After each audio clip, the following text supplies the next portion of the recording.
Hello, Pathfinders. Have your face-to-face meetings been interrupted? Today I want to show you an example virtual Pathfinder meeting. I hope this can inspire you with some ideas of how your club can go virtual. Remember, every virtual Pathfinder meeting is going to look a little bit different, so feel free to use what you can and tweak what you need to. Be sure to check out our website where we have a pretty big list of different resources that we've compiled throughout our conference and different ideas to help you improve your virtual Pathfinder meetings. Thanks for watching and enjoy. The meeting that you're going to see is actually an area-wide Pathfinder meeting. This means that all the clubs from our area were invited to attend. At the end of the meeting, you'll see a segment where the host Pathfinder Club does their weekly business. Also, parts of the meeting have been fast-forwarded through just for the sake of time in this video. Daily lives. In your name I pray, Lord. Amen. Amen. Amen. Thank you, Salvador. All right. So, as I said, we have a guest speaker all the way from Texas here for our worship this evening, and that's Pastor Paulo from the Texas Conference Youth Director. Pastor Paulo, we appreciate you being here this evening. I'm going to stop my screen share and turn the time over to you. Thank you. Anyways, wonderful job. And as I'm looking at the program, great program.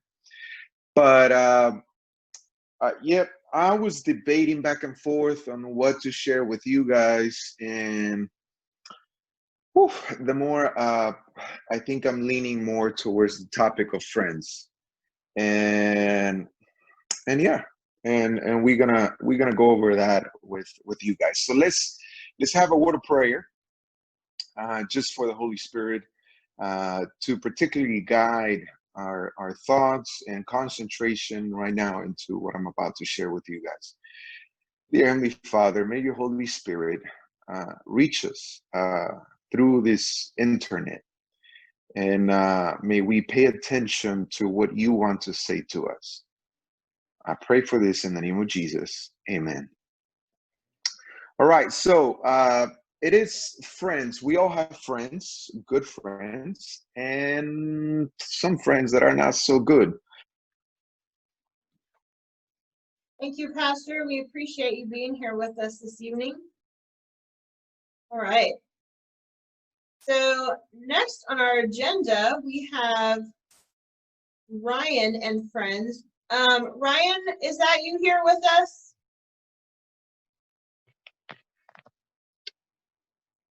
I am here. Awesome. Hello. Hello. How are you doing? We're doing well. We're so glad to have you with us this evening to share some time with us. We are all the Pathfinders from all of Northwest Arkansas, and we saw you at our camporee in Oshkosh, Wisconsin, I think 2 years ago now, and loved seeing you there. So we just appreciate that you are spending some time with us and sharing. So I'm just going to turn the time over to you to talk to us a little bit and share about your ministry. Okay, very good. Well, it's nice to see all of you, even though it's from a distance, and it's very different than what I'm used to as far as being able to connect with everybody. But I started doing what I do. I'm just curious how many of you have seen me do what I do, or maybe I could ask your host as to how many of the kids would have actually seen me in person, just so I can get a sense of who knows me and who doesn't. If you, how about just raise your hand? I don't know if you can see the gallery view, Ryan, but just raise your hand if you saw Ryan there in Oshkosh doing what he does.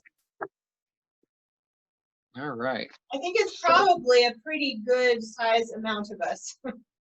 All right, wonderful. Well, I'm going to see if I can figure out how to put it on my computer, because that would actually be much better than on my phone, so that I can actually see all of your faces in addition to you being able to see mine. So I'm going to see if I can do it from my computer over here.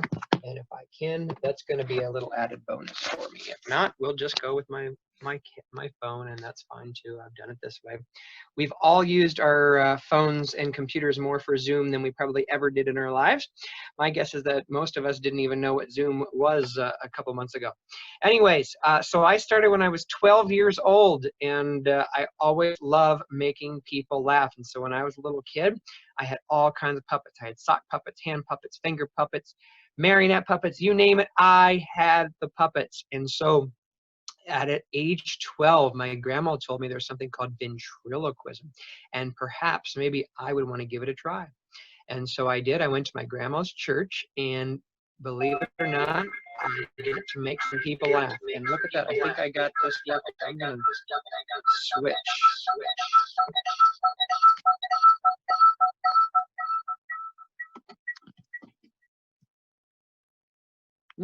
Can y'all hear me okay?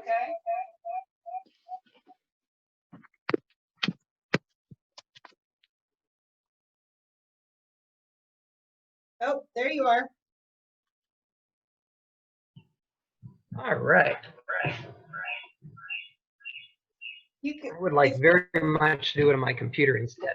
That actually is much easier for me, and it gets my hands freer. Can everybody see and hear me okay? Thumbs up if you can hear and see.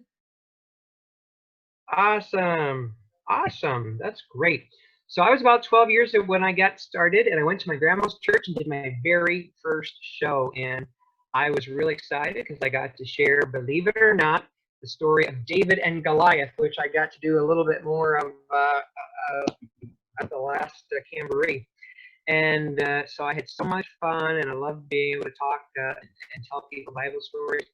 So believe it or not, a Christian school called me and said, would you come and share at our Christian school? And so a couple of weeks after I did that at my grandma's church, I went to the Christian school, and pretty soon somebody at the Christian school called and said, would you come to our church? And would you come to that church? And would you come here? And would you come there? And pretty soon, by the time I was 18, I was doing about 80 shows and performances every year. And so for me, I think that's just a reminder that God, if we're faithful in little things, if we're faithful in what God calls us to, even at a young age, God will open up more and more doors that we could never possibly imagine. And we have been blessed to travel. I don't know. I think one time we had to, for some security thing, we had to figure out how many countries we've gone to. I think it was like 30-some countries that we've been able to perform and share Jesus and make a difference. So it's been really cool to be able to get to meet people from all around the world who are also believers. And the other thing that's special is that, you know, when you go to a foreign country and get to share Jesus, you get to learn about how people worship Jesus there. Because it's not all the same. The way we do it at our church, maybe in Pennsylvania, where I live, is probably maybe a little bit different than at your church. And my guess is your church and my church is a lot more similar than it is to the churches in Africa and other countries that I've gone to. And that's okay, because we can all worship God in our different ways and the different cultures that we live in. So that's really cool. So yeah, so I was about 18 years old, and I decided that maybe I should continue to work on trying to become even better at what I do. And so I went to college. And so I always want to say that, a reminder to you kids that you may want to go to college someday. And if you work hard and get good grades and graduate from college with honors like I did, you too may be able to give up your degree in engineering and travel the world instead. And so I started doing this as my full-time job and traveling all around and getting to go to cool places like Oshkosh with all of you guys. And that's a little bit of how I got started, and I love being able, like I said, share Jesus and make a difference and make people laugh. That's the best part of me. So I'll turn it over to you if you have some questions or some things you'd like to know. In fact, there's a chat, and I now have my computer. And so if you have any questions, it probably would be fairly easy for you to put your questions under the chat in the Zoom. And I will do my very best to answer all the questions that you might have about ventriloquism or the ministry that we do. Now, even for just a moment, brought along one friend, although he wasn't really supposed to be in the camera, but he's a new one that I'm working on for a new show that we're doing. And so it's for a theater that's in the country. And so we thought it would kind of be cool if we would get maybe something that would be a little bit country themed. And so I got a a rooster. And so I've been working very hard to get good at him and what he's going to do, so that when we start our new show in the next several months, it will be good to go. Does anybody have any questions for me that you'd like to know? This is a great chance for you, and I'm happy to answer whatever questions you might have. Yes, perfect. Let's just put our questions in the chat box, or if you want to type me in the chat box and we'll call on you, you can say your own questions. Otherwise, just type them in there and we'll answer them as we go. Someone asked if I get thirsty when I'm performing, and look at that. I just answered your question. And I've only talked for 10 minutes here. So the truth is that usually when I'm performing someplace, I am often performing for 90 minutes. And so I usually do have a bottle of water or a couple of bottles of water that I have available to me, because I do get very thirsty. Now, here's the really tricky thing. Because of the pandemic, I figured this out. I have not performed since March, when the pandemic, of course, became widespread in the United States. And so this is the first time since age 12 that I will have performed as little as I did in a 3 months time frame. So that's since age 12. That's pretty crazy for me. So the issue that I'm going to have when we get back into performing, because I usually do 10, 12, 15, 20 shows a month, is that my voice is not used to talking 90 minutes nonstop. Because keep in mind, if I'm talking and all of my characters are talking, that means that I am doing all their talking, which means that I am nonstop talking, changing my voice to high pitch, low pitch, growls, hisses, whatever the voices might be, raspy sounding, and my voice would wear out. So as we get back into things here, I'm going to have to be very careful that my voice actually lasts. So that's that's a little bit there. Okay, so that answers that question.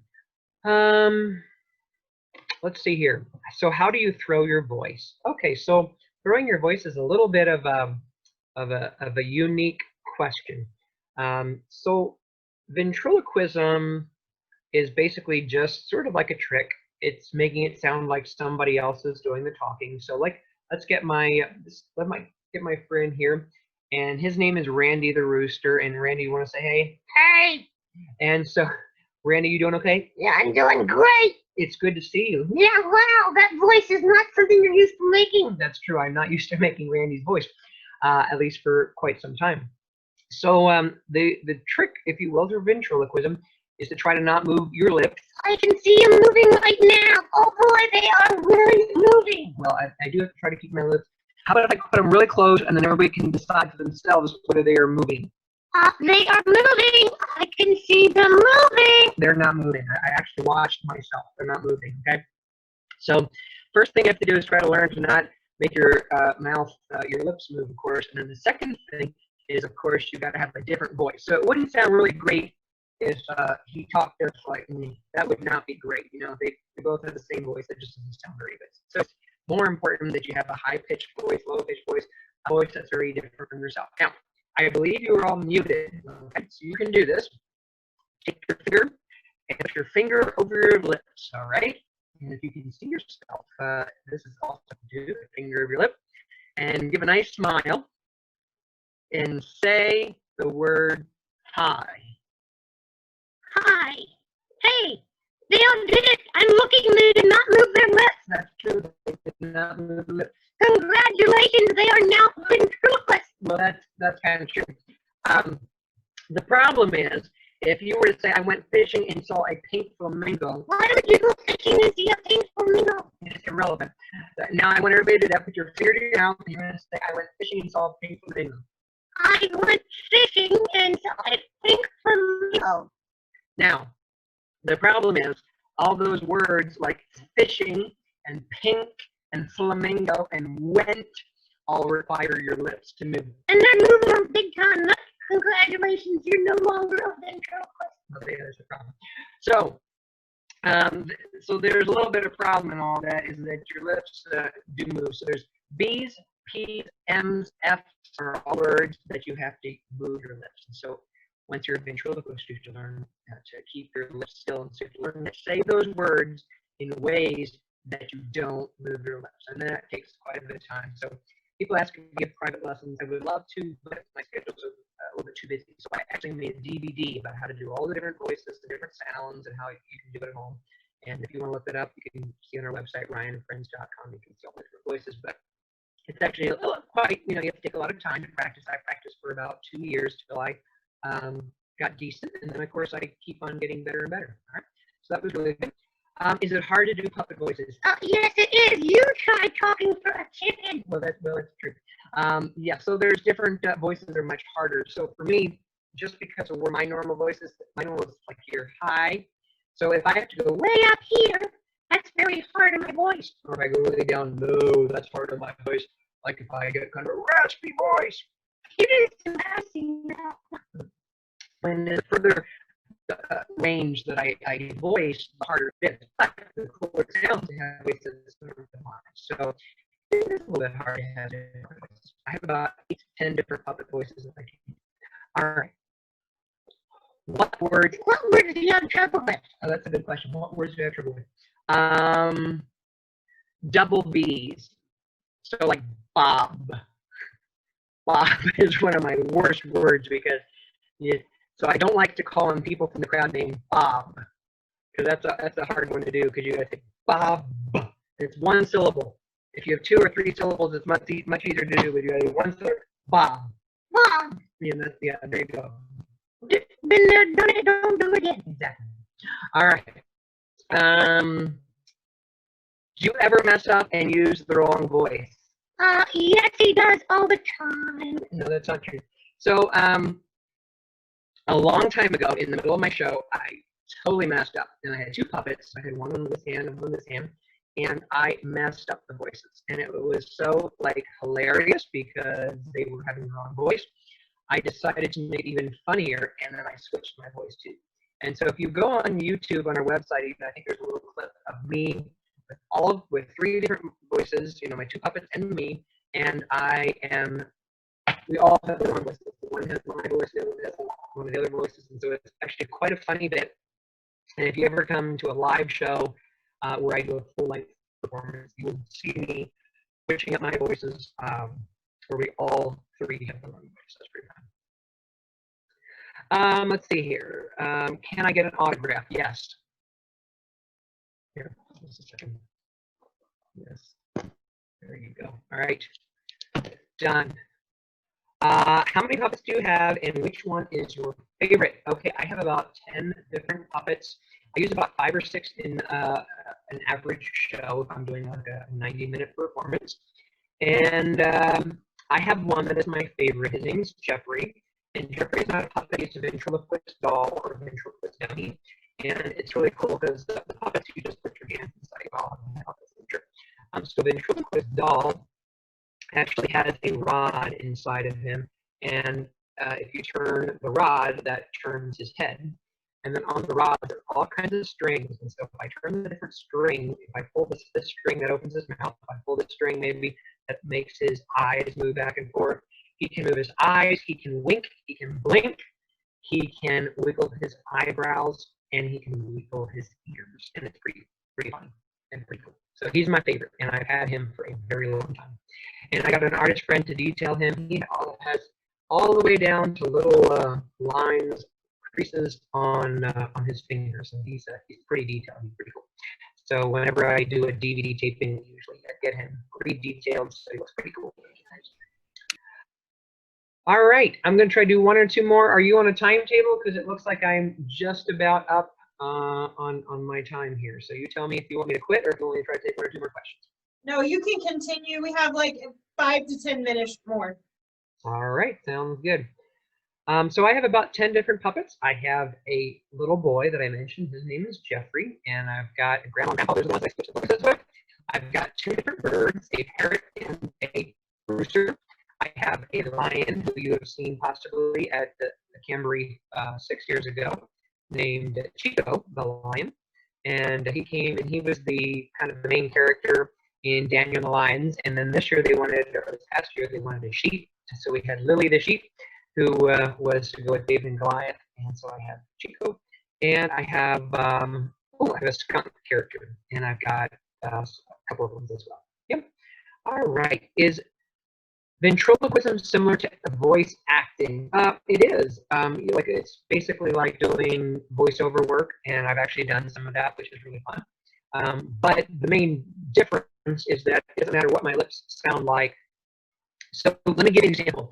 I have a puppet that I have that has a British accent, but British accents are very hard to do without moving your lips. At least for me, maybe I'm too American. I don't know.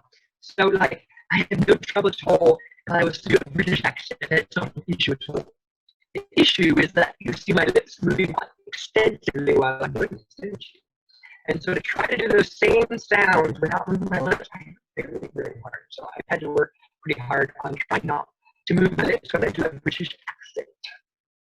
So besides, when I've gone places with their British accents and they laugh at me, they're not laughing at me, they're laughing with me, laughing at me because they say I have a terrible British accent. And so I just give up with accents. So.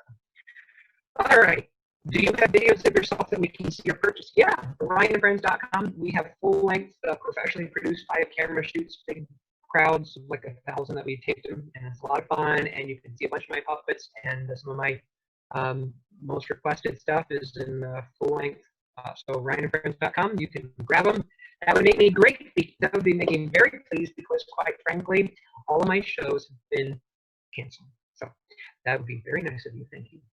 What is it like thinking of for yourself and someone else at the same time? Well, I am married, so just it's not that different. All right, well, let's see here. Thank you. That was for the adult. Thank you, ma'am. All right. What is it like? Oh, and today happens to be our anniversary. That is not a joke. Today is our 14th anniversary today, and I still said yes to doing this. So there you go. I love you. Have I ever done private shows? Yes, currently I'll do a show for under 25 people in the state of Pennsylvania. I do private shows every once in a while, but normally my schedule is too busy. But again, if you happen to be in the state of Pennsylvania right now, I will do a show for 25 people. That's what's legal. All right. I can't hear you on my computer. That is not my fault. That is why you should have a Mac. All right. Let's see here. Have I had any? Not good. I got some laughs on that one too. Sorry. It's really odd to try to tell jokes and see you laughing but not hear you. I see them. It's just really odd for me. You have to understand it's really creepy. I do preach as well sometimes, and so I've had to preach to empty churches, which is also weird. There's a joke about a pastor in a little church. He went to a big church with 1,000 people, and when we got there, he was all excited because it was supposed to be 1,000 people, and only 15 people showed up. And he said, "Didn't you tell people I was coming?" And they said, "No, we didn't, but I guess word got out anyways." So that's what it feels like when I'm preaching right now, given the current circumstance. I think those were all the questions, and I am wanting to make sure I didn't miss anybody. But did that answer all your questions that you might have? Seems like it. Thank you very much for sharing with us. You're very welcome. And I always say this to kids, especially if you'd have told me at 12 years old I'd get to do what I get to do and get to travel and tell people about Jesus and make people laugh, I wouldn't have believed it. But be faithful in the little things, and you never know where God's going to take you. And if God can use me and a little puppet to share about Jesus, think about what he can do with you even without a puppet. So God bless you guys. Thanks. Could we say goodbye to your chicken? Yeah, absolutely. Absolutely. Oh, and you know what? Give me 1 second.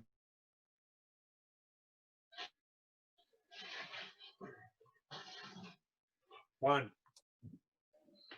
I did bring one other friend too, who may look familiar to some of you who were at the Camboree 6 years ago. This is Chico the Lion. Actually, it is not Chico the Lion. It's Chico the Lion's twin brother, because Chico the Lion is with the Camboree. And so I had to get myself a new Chico the Lion. So yes, so if you would like to say goodbye to Chico, that would be fine as well. And also my chicken friend, and say goodbye.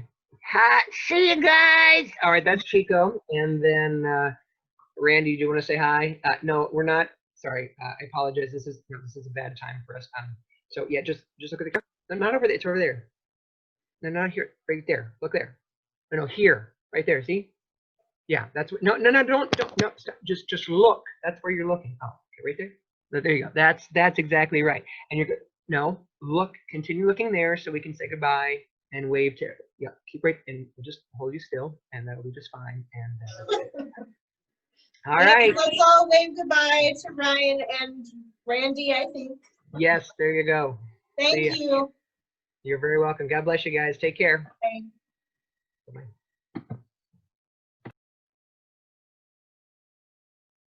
All right, ladies and gentlemen, next on our agenda this evening, we have a presentation from South Padre Island, Texas, from Sea Turtle Inc. And I believe they are here with us already. Hello. I'm here. Hello, how are you? Hello. Hi, would you remind me your name? My name is Rachel. Hi, Rachel. Well, we're glad to have you with us this evening, and we're looking forward to hearing about sea turtles. We've been working on earning our marine mammals honor, and I know that sea turtles aren't marine mammals, and I know you're going to talk to us about that. Yes. So we just appreciate you sharing your time with us, and I'm going to stop my screen share and turn the time over to you. Thank you. Hello, everyone. My name is Rachel. I am an educator at Sea Turtle Inc.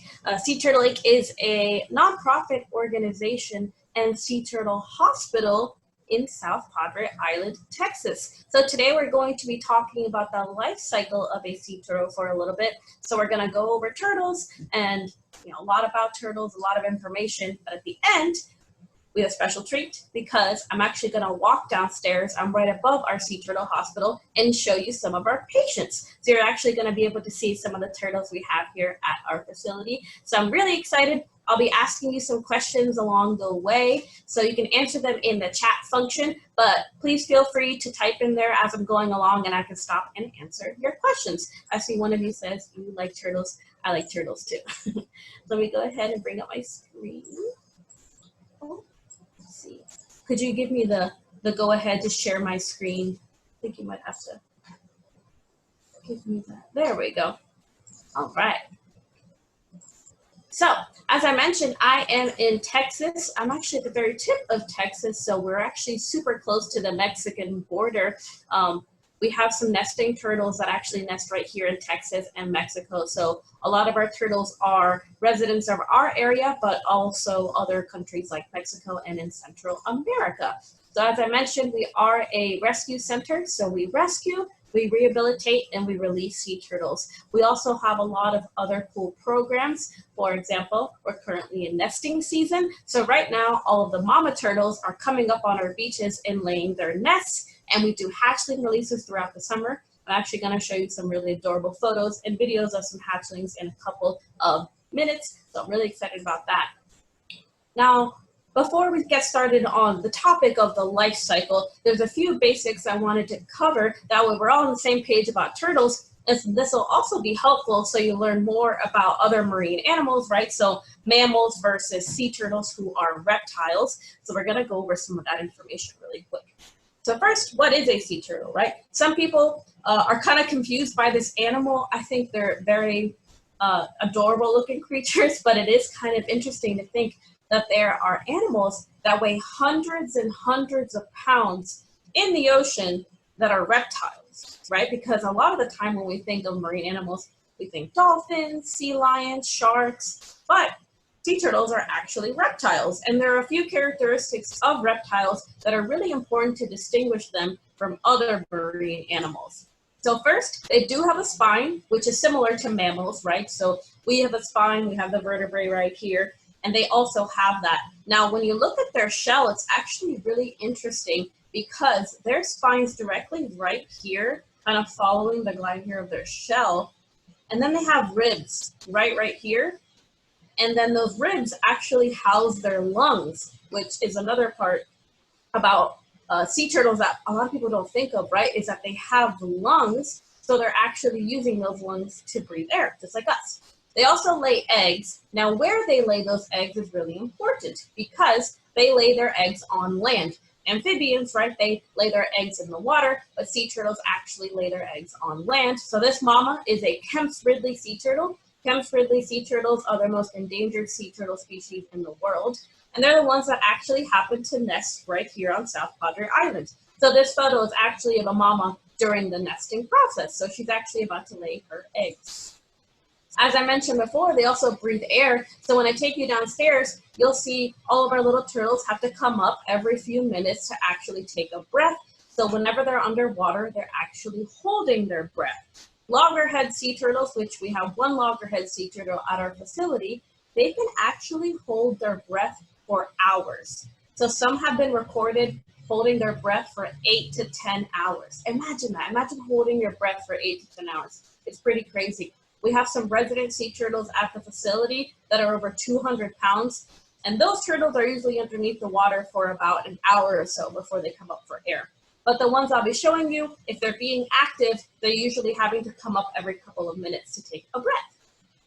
And then they also have scales, right? So all of this that you're seeing here, those are all scales that cover their entire body.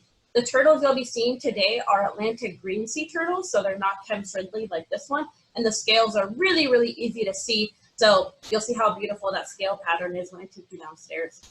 And they are also cold-blooded, so that's one of the differences between mammals and reptiles, right? So these sea turtles, whatever the external temperature is, matches their internal temperature. And this is really, really important for places like sea turtle hospitals, because in the winter, even though it doesn't get that cold, I'm from Pennsylvania, so I'm used to snowy, cold winters. But here in Texas, even if the temperature drops to around 55 degrees, these turtles can actually go into a state of shock.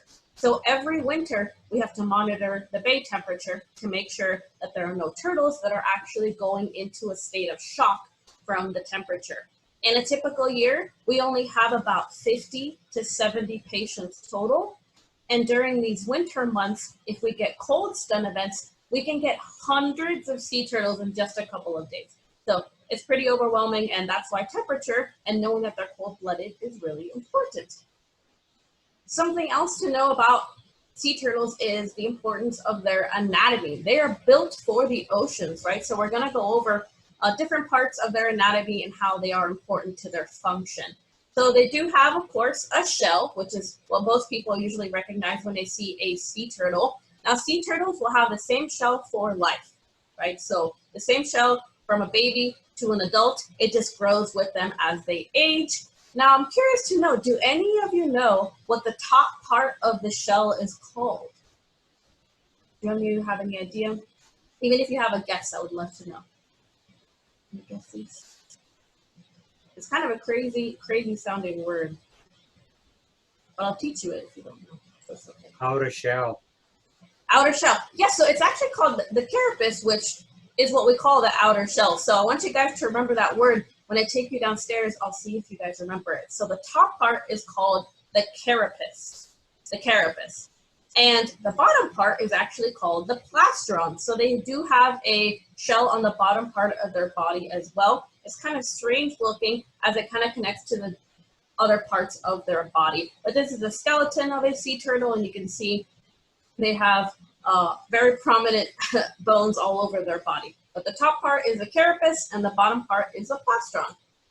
And then they're flippers, right? Sea turtles have flippers. They do not have fins. Flippers are what sea turtles have, and that's really, really important because their flippers are a modified limb, right? But I want you guys to do an exercise with me. I want you to go like this with your arms, and we're all going to pretend that we are sea turtles. So pretend for a second that you are a sea turtle. Now, without bending your elbows, because they do not have elbows, right? I want you to try to hide in your shell. Try to hide in your shell without bending your elbows. It's really difficult, right? Yeah, it's actually impossible. Sea turtles cannot hide in their shells like other turtles can. So out in the wild, they're actually very vulnerable to predation. So I'll show you one of our patients today who is missing his back left flipper completely and only has part of his right front flipper. And that's because when they're little, animals like sharks and larger fish can actually just bite their flippers right off because they can't hide in their shell. So that shell offers protection. And their flippers are really, really powerful, but sometimes they kind of lose that battle, right? But if a sea turtle is missing one flipper, or even sometimes two flippers, we will release them back to the wild. We will do a swim test to make sure they can swim comfortably around their tank, they're very resilient creatures, right? So they can learn to live without those flippers. So that's pretty cool. Now these front flippers are actually used for power. So if you think about it, if you were in the water and you went like this, right? You'd be able to get some power through your flippers and be able to swim. And then their back flippers, since they're a little bit smaller, they're actually used for steering. So when I show you them swimming around, I want you to pay attention to that because it's interesting to see how they use the front ones for power and the back ones for steering around the tank. And then sea turtles actually don't have teeth. So they don't have teeth at all. They have beaks like birds. Now these are 3 different species of sea turtles, and you'll notice they all look dramatically different, right? Does anybody happen to know what this species is? The one with the black head and kind of the pinky neck? Does anybody know what species of sea turtle that is? Snapping turtle. It does look like a snapping turtle. Now I'll give you a hint. They're named because they are black. They kind of look like leather. Have you guys ever heard? It's a leopard. Autumn, do you have a guess? Leatherback. Leatherback. Yes, exactly. So this is Say a. that. Autumn, you were about to say that. Oh, I see you have a bird with you. Too cute. So this is a leatherback sea turtle. So leatherback sea turtles are very, very unique in that they are the largest sea turtle species in the world. They're the largest turtle species in the world. They can weigh over 1,000 pounds. 1,000 pounds. Can you imagine seeing a creature that large out in the wild? I've never seen a leatherback in person, but I'm excited to one day because they're really, really interesting looking creatures. And their beaks, since they don't have teeth, they're actually lined with these projections called papillae. So this is what the inside of a sea turtle's throat looks like. They're little projections that actually help them swallow their food. So leatherback sea turtles actually feed almost exclusively on jellyfish, and a lot of people ask why they don't get stung. The reason they don't get stung is because those projections help the food just slide right down their throats. So that's actually a pretty cool function that they have. Let's see. I think I have some photos here. Oh, let's go back. My PowerPoint got stuck for a second. There you are. So that's what the inside looks like of a leatherback sea turtle. So it's pretty crazy looking in there. I know it looks like something out of a sci-fi movie, but that's actually what their mouths look like. And someone asked where we find leatherback sea turtles. So they actually are in the Gulf of Mexico. They can be found in most of the world's oceans. And we do have them here near the island, but since they're so large, they're actually offshore, so we don't see them very much. We've only had 2 leatherback sea turtles wash up in the history of our organization.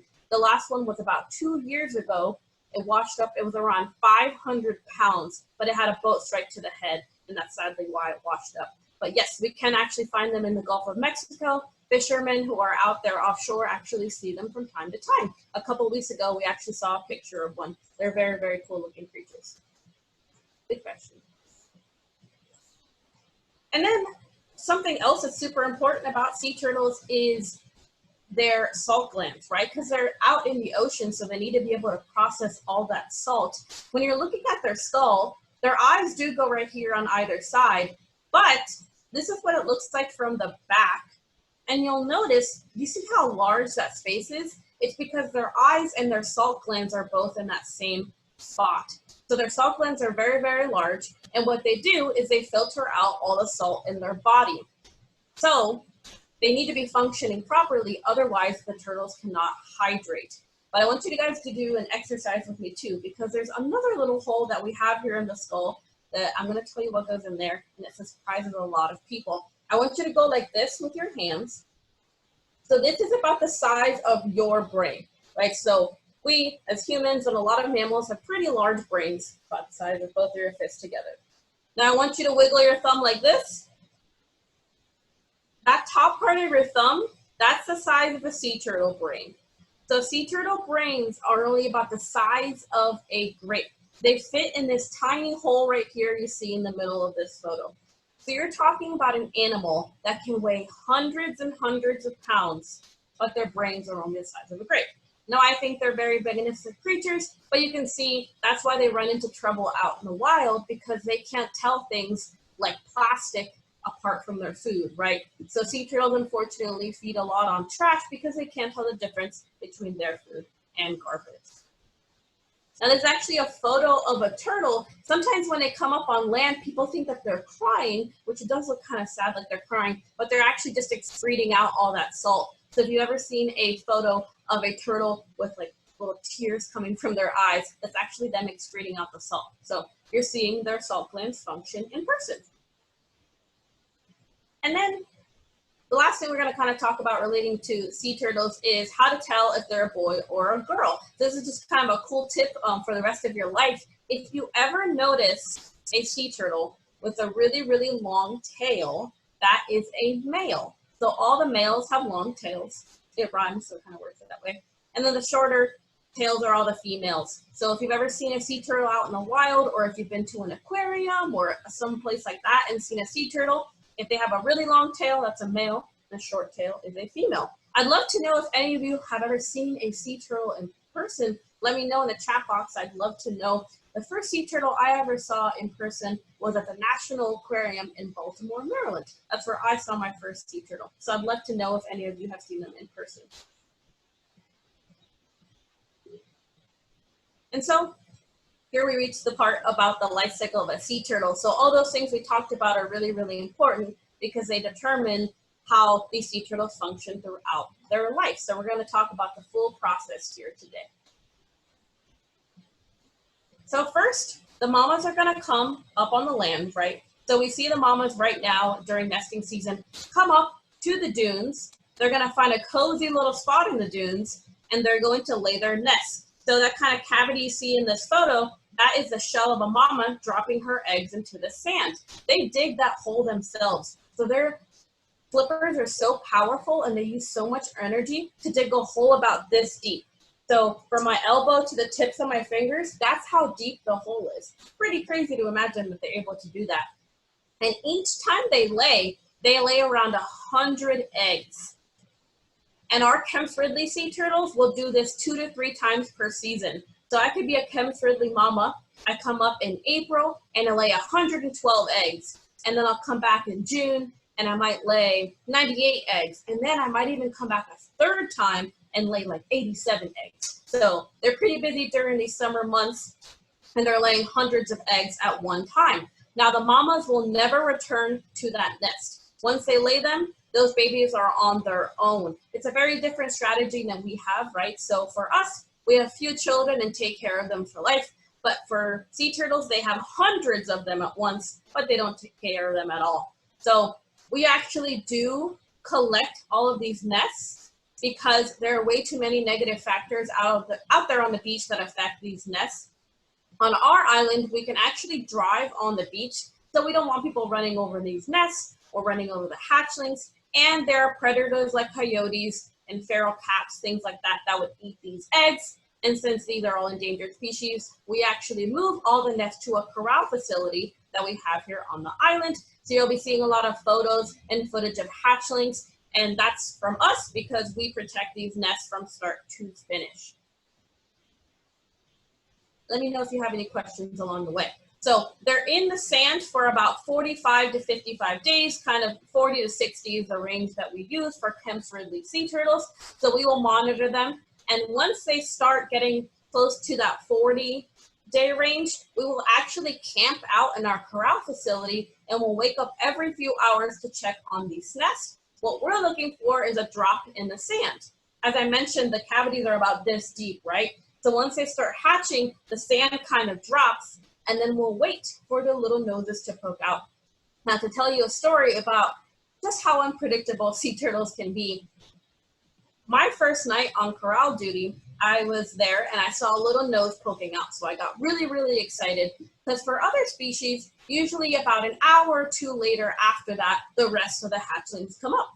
But Kemp's Ridley sea turtles are kind of notoriously known for being kind of slow at that age. So I stared at that nest for 7 hours. So I was awake all night with my little red light headlamp because it was my first nest, right, ever. So I stared at that nest for 7 hours until the rest of the hatchlings came up. And this is what the little guys look like when they're making their way to the ocean. It's a really beautiful thing to get to be able to see. And of course, we protect them from birds and things like that. Now I do have a video to show you so you can kind of see These guys are moving a little bit slowly for some sea turtles. Other species move a lot faster. But they're, of course, very, very adorable. And as I said, there's around 100 eggs per nest. So we can be releasing hundreds of hatchlings sometimes on certain days, because our mamas sometimes, we get 10 nests in a day. So we could be releasing like 1,000 hatchlings in one morning. And I have another video to show you. And this one's kind of more comprehensive. So this is from 2013. We took some footage of what a hatchling release looks like for us. So as I mentioned, we wait for them, to start emerging. And once they start emerging, we can sometimes hold public releases. And during these public releases, people can actually come out and watch these little guys make their journey to the ocean. So we're using red light as to not disturb the hatchlings because they can get disoriented. Now, Kemp's Ridleys will usually emerge right before sunrise, and then around sunrise time is when they make their journey to the ocean. They do use the rising sun and the moon to kind of orient themselves. But we help them make that journey just by kind of monitoring them from, sand to the ocean. But once they're in the ocean, they're actually out on their own. Kemp's Ridley hatchlings have that gray coloring. Other hatchlings have a completely different coloring. And these are also the smallest sea turtle species. So all these hatchlings are particularly adorable because they're very, very tiny compared to other species. They're very, very cute, of course. And so what we'll do is, we'll kind of walk around with a few, show them to the public, because some people have never seen sea turtles before in their life. And then we'll line them up near the tide line, and then we let them make that journey themselves. We do this because these sea turtles will actually return to the exact same beach they were born on to nest in the future. Isn't that incredible? They're actually able to use the Earth's magnetic fields to come right back to the same beaches to nest in the future. And that's why nesting beaches are so important to protect, because the mamas are returning to the exact same places over time. And so once they're in the water, the waves will kind of take them out. It's very cute to see their little heads popping up to try to take a breath. Because remember, they have lungs, so they need to surface to breathe. So imagine you're that tiny, your lungs are very, very tiny, so they need to kind of be surfacing every minute or so. But you'll see they'll kind of get flipped around because they're so small. You'll kind of watch them. You can see the little guy swimming. So even at that young age, they're very good swimmers. And again, you can see how they're using those front footworks for the power.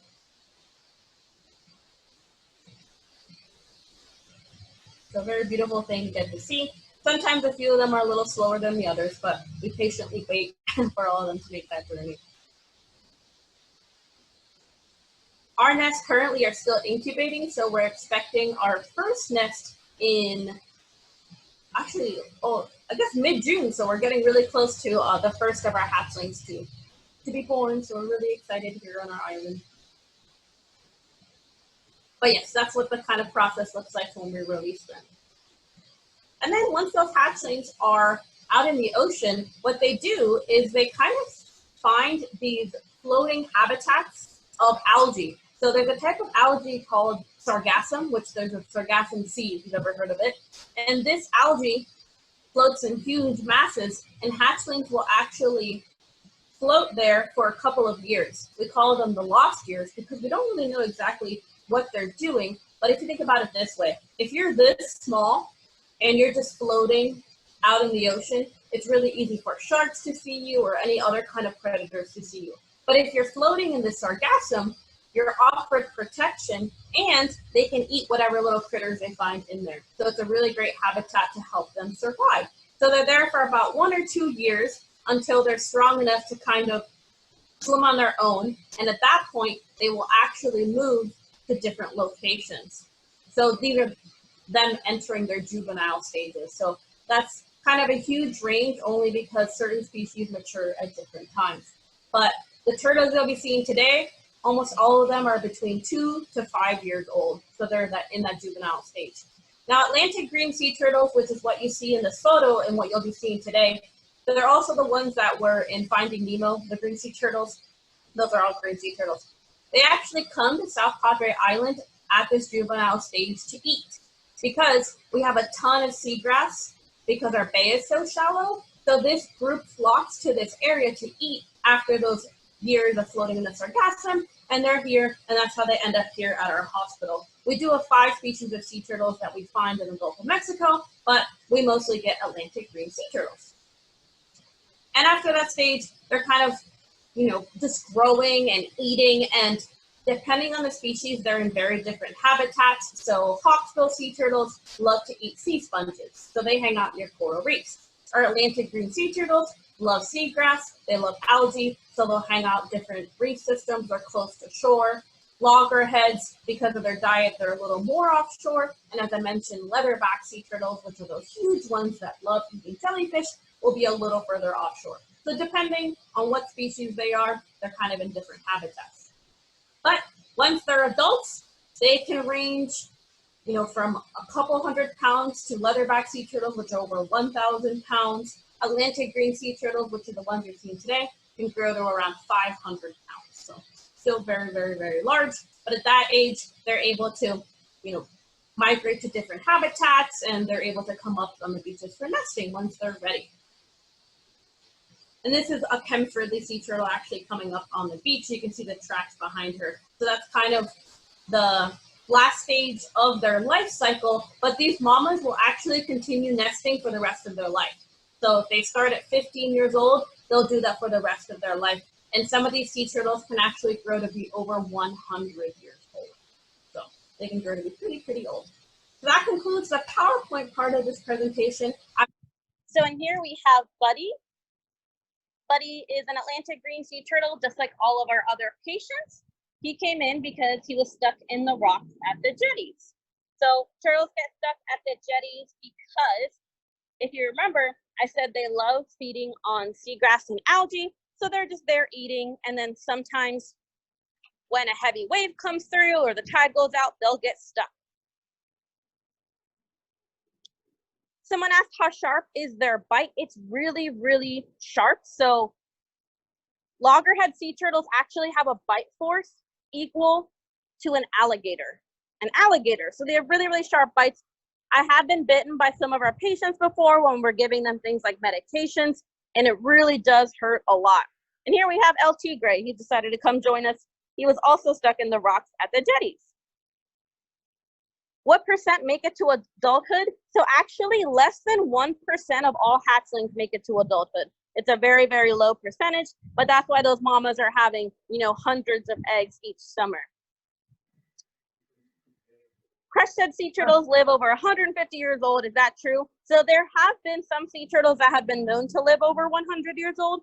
It's just a little bit difficult to estimate because we never knew their exact age. So with these guys, I can only estimate how old they are.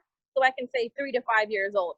But once they kind of reach their maximum weight, it's hard to determine how old they are unless they're in captivity.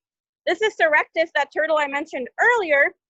If you remember, that is missing his back flipper completely and only has his right front flipper partially. We don't know what caused it, only because he came in like that. So it could have been from like a shark, or it could have been from an entanglement. We're not quite sure.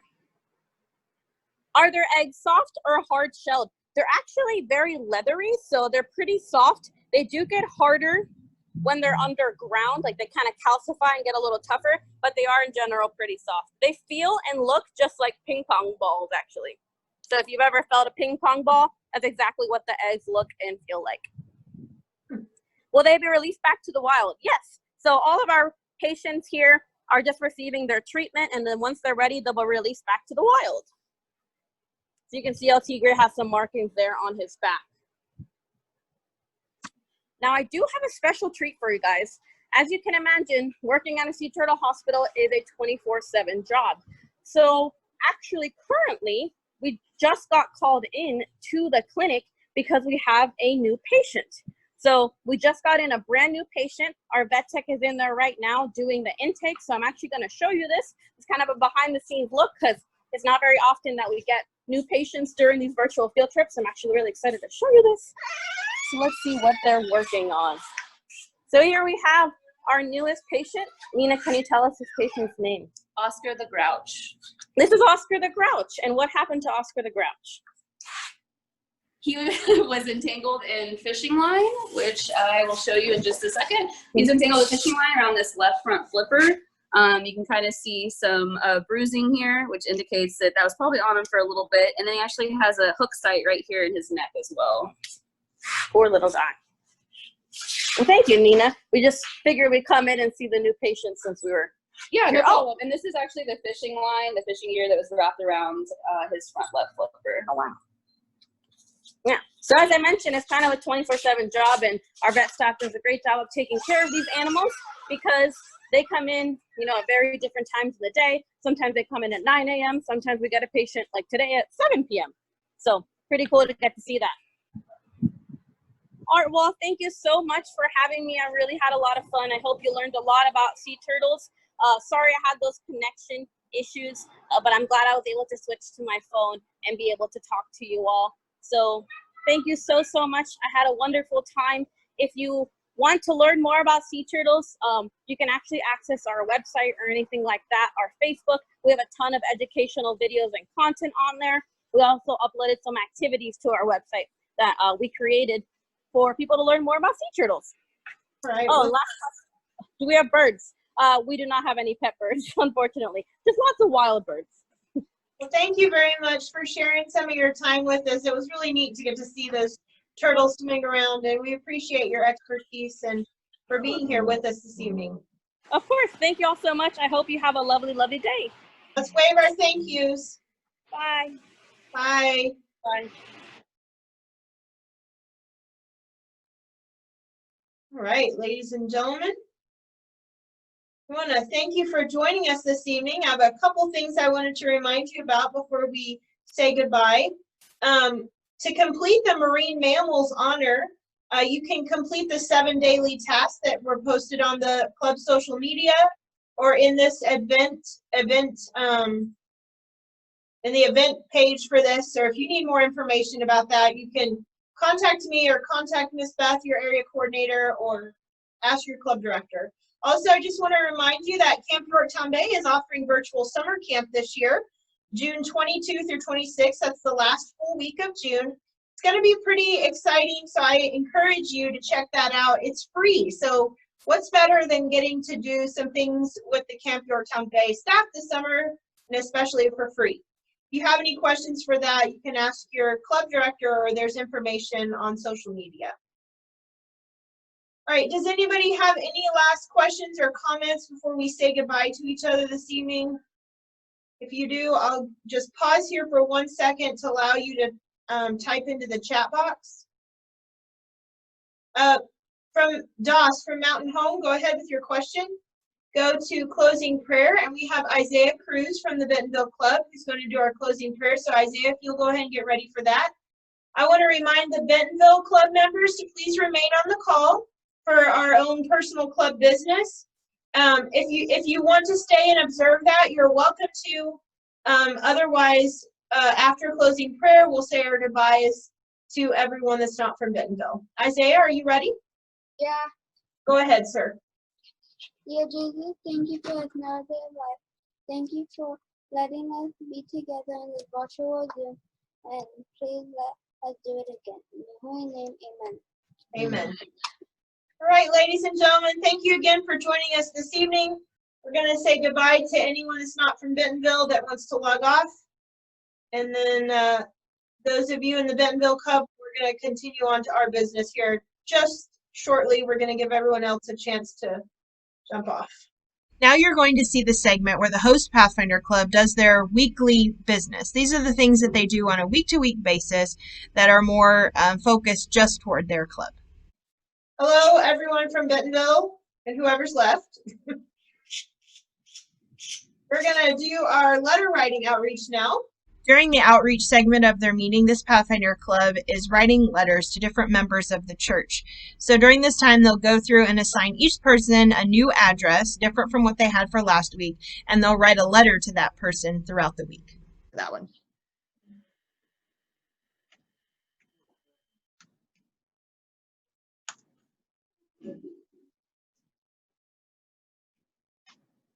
All right.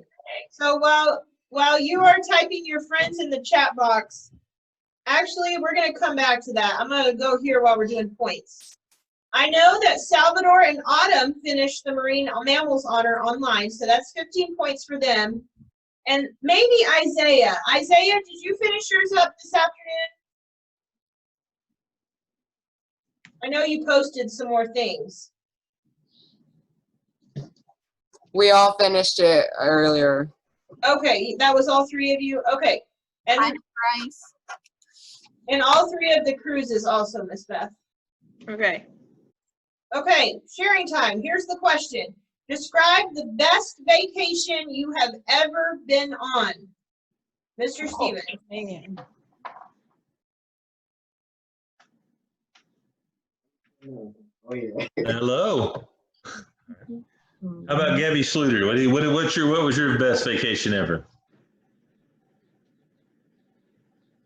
Well, there's two that come pretty close, but I think the one I'm going to tell you about is the one time that we went to Nicaragua with my cousins, and we rented a bus, and my cousin drove the bus, and they took turns, and we went all over to different cities in Nicaragua, and the bus got broken into. We went to the beach. We went ziplining.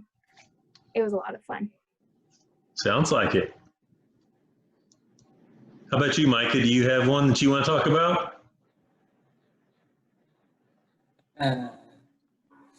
One time I went on a cruise into the Caribbean. Okay. Where did you go to on the cruise? What islands? I think we visited like 7 of them. Wow. Okay. Do you remember any of them in particular? There was, I just remember something about Spanish. I think there was one that was named after where we visited. What was your favorite thing you did when you got off the boat? Favorite thing? I didn't have a favorite thing that we did off the beach. All right. Okay, Lily, what about you? What was one of your favorite vacations?